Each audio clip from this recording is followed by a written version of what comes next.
Good morning, everybody.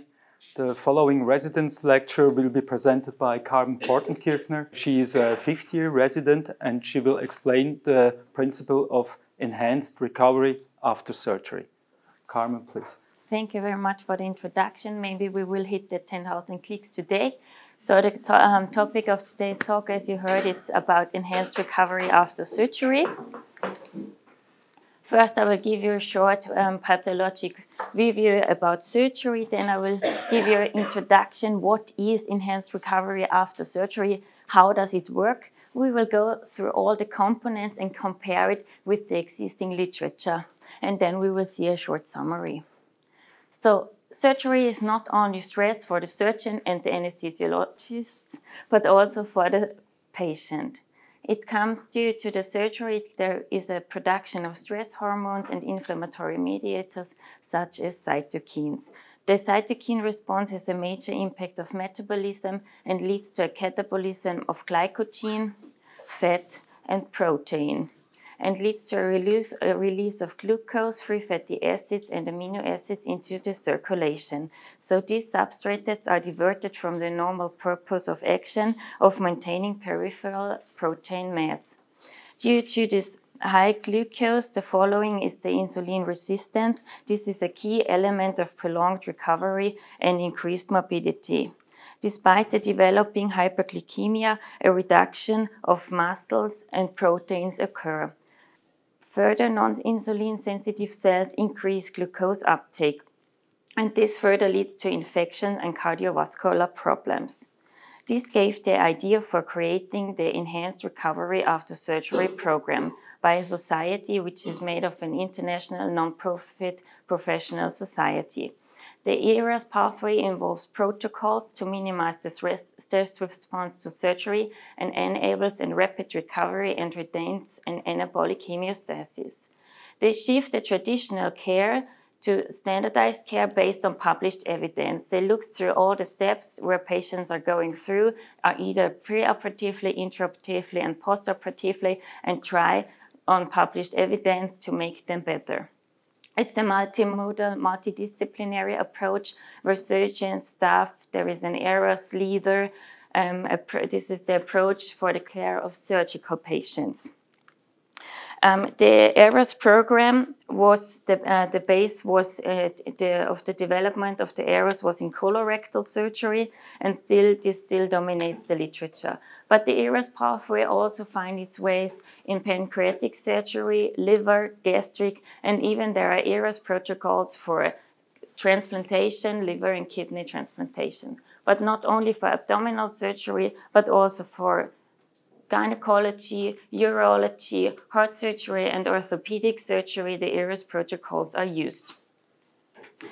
So the ERAS protocols are shown to reduce the length of hospital stays, there's a reduction in complications, readmissions, and costs.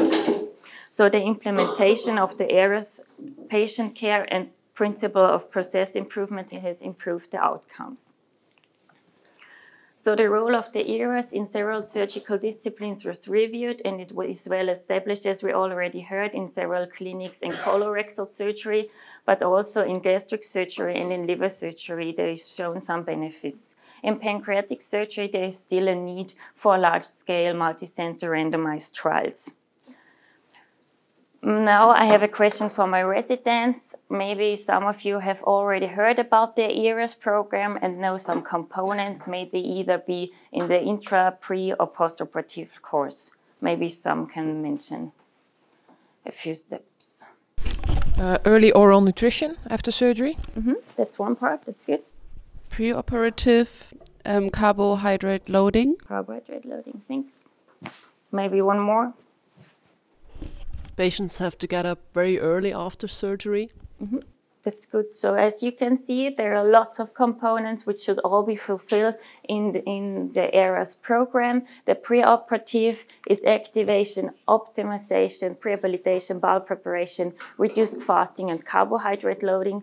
We will go through the most important and compare them with existing literature.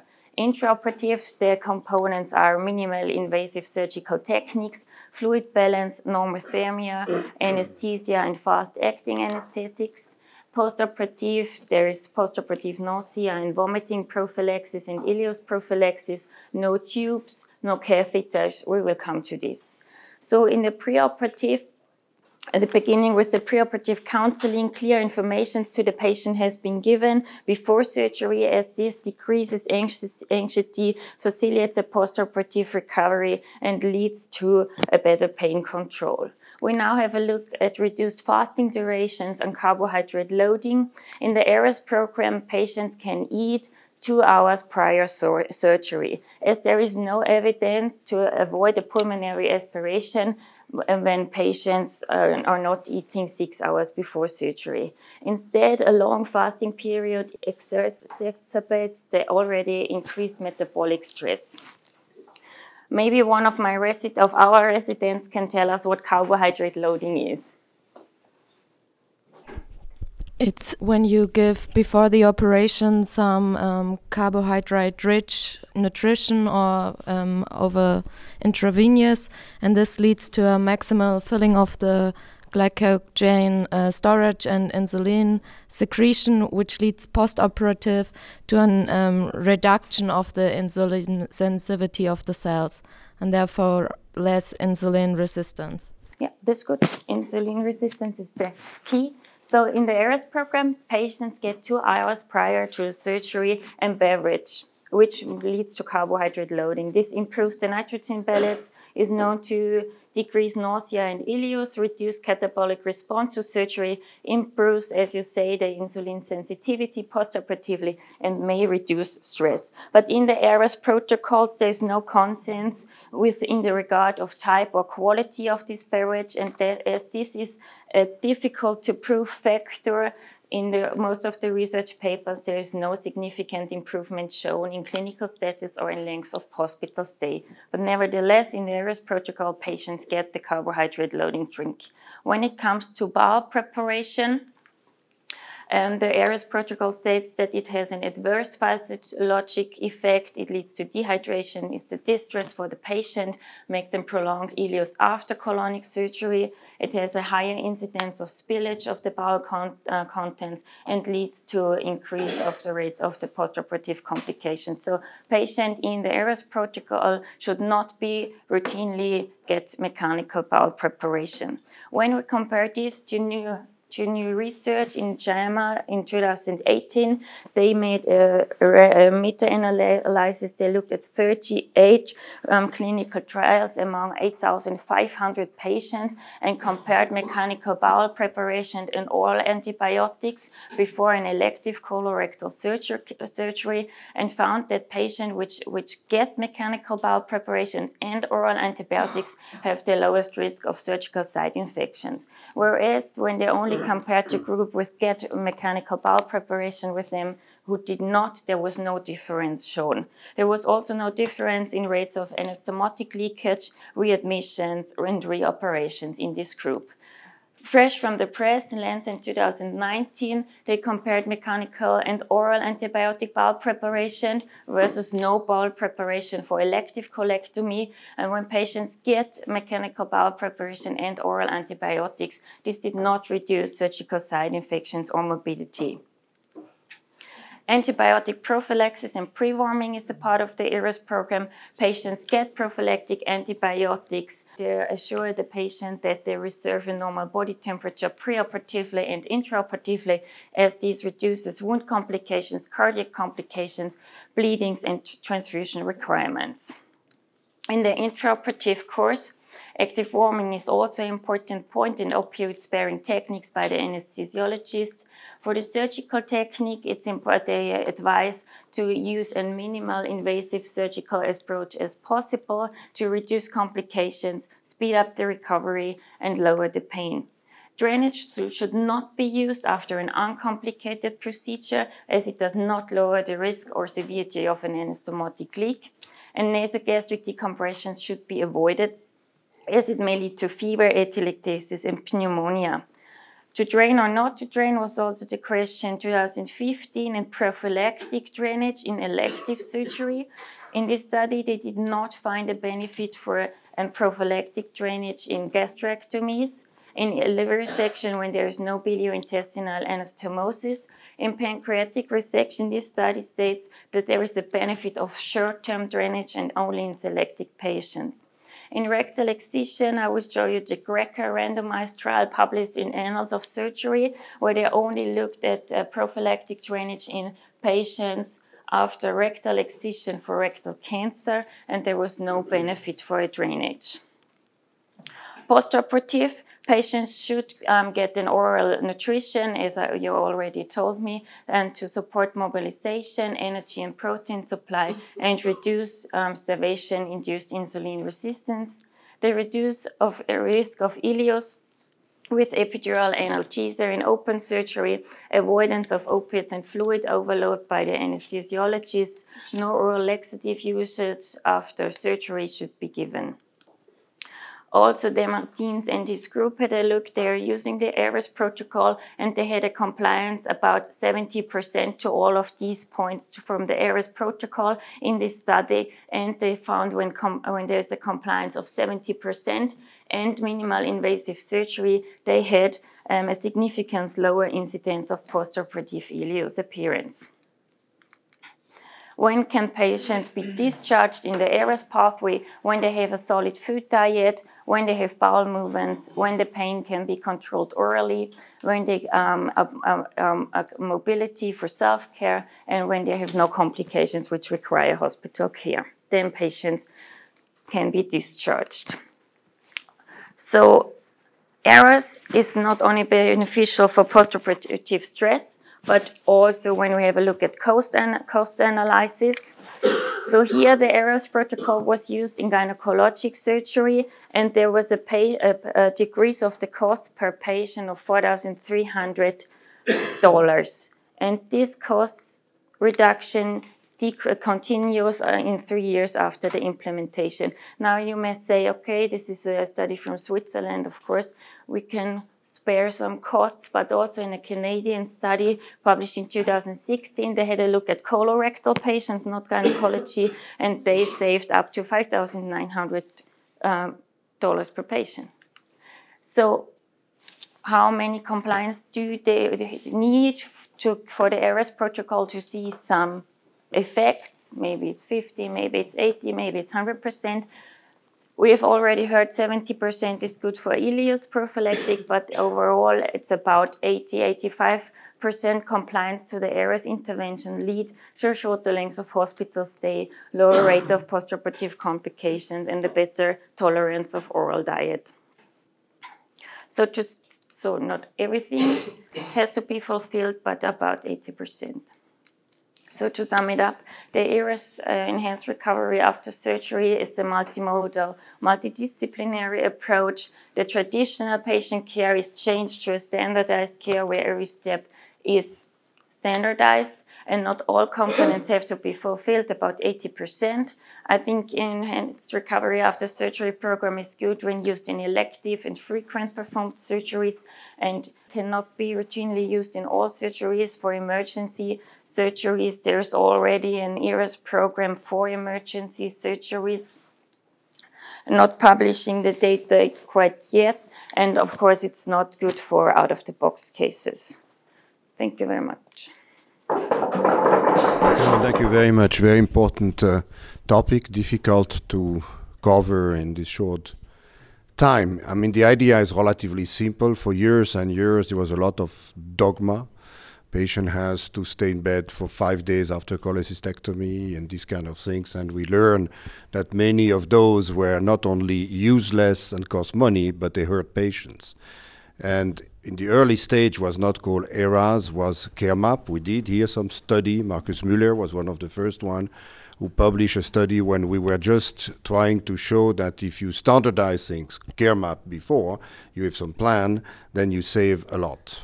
And then came the Society of ERAS, which is clearly very, very important, what's going on and need to be applied.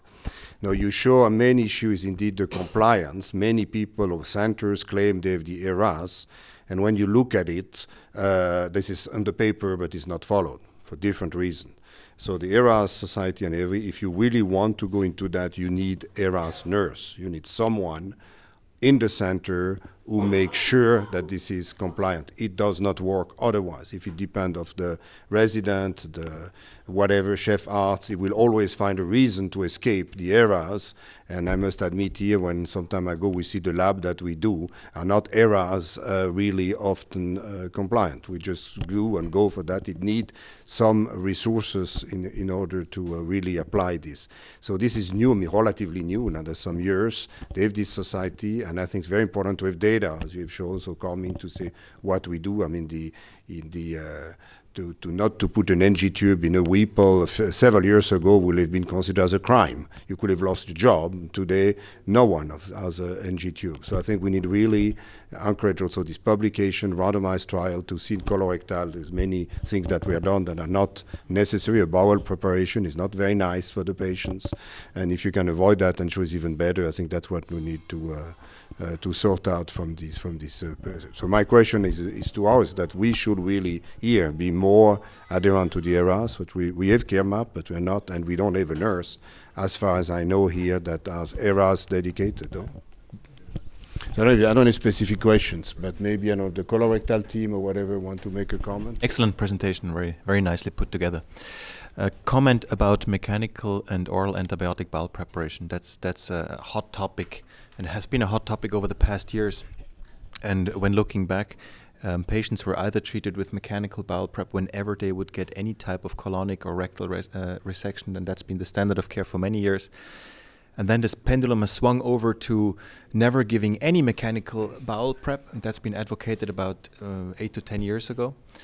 And about 5-6 years ago, newer studies came out highlighting the oral bowel prep, and those are studies that came up in the United States, Ravi Kiran at the American Surgical Association, etc. So numbers of studies came, and now the pendulum is actually swinging back again. So that just appears to be an area where we do not have consensus yet. Our current strategy is to mechanical prep every patient who is at a certain likelihood of receiving an ostomy, either at this initial operation when it's a rectal resection, or if he's likely to have an anastomotic failure and have an ostomy later on. So any complex left-sided resection, any rectal resection will receive a mechanical bowel prep in our center, but no oral antibiotics. The reason for this being that the antibiotics used in the American trials are simply not available in Switzerland.